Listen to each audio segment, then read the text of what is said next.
Hey everyone! I played Beholder Conductor and wanted to share my opinion on that game from the perspective of a developer who is making a very similar game, Ministry of Order. And I remember that you voted against more game reviews on my channel, but I just can't pass by such an interesting piece of fresh dystopian gaming in a genre and setting very similar to our Ministry of Order. And to be honest, the whole Beholder series was a big inspiration for me when it comes to our own game setting and narrative, so it's kind of a tribute, I guess.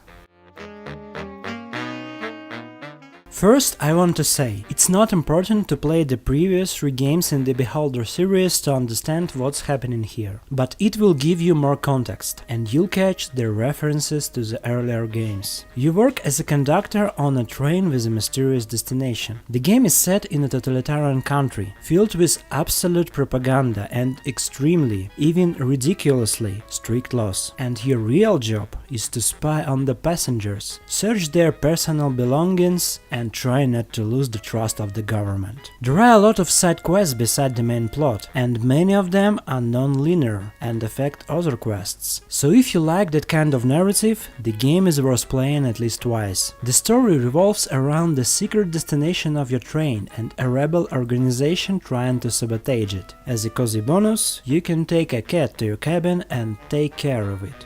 If we summarize all the game mechanics, it's basically a point-and-click quest with a few mini-games that will test your conscience and force you to make hard decisions. And the greatest thing is that you can be as bad or good as you want. Even though you work as a government informer, the final decision on the fate of your passengers is yours.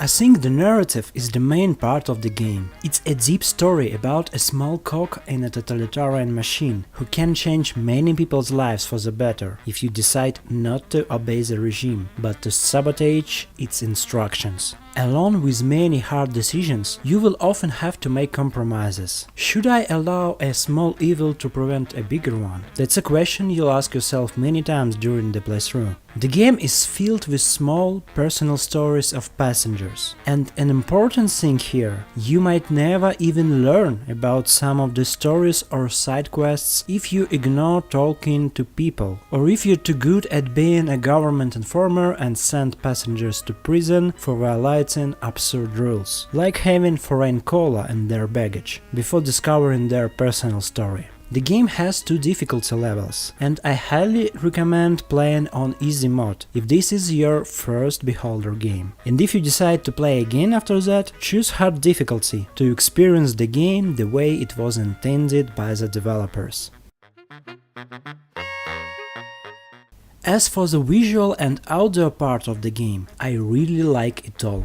The soundtrack is incredible. It's actually the same songs you'll hear in the other Beholder games, but with new arrangements. The visuals are done in pure 2D with very detailed pixel art. Like really, you can zoom out and see how good it looks. The developers drew all the sprites and textures in very high resolution, which was a big pleasure for my eyes as a huge pixel art style fan.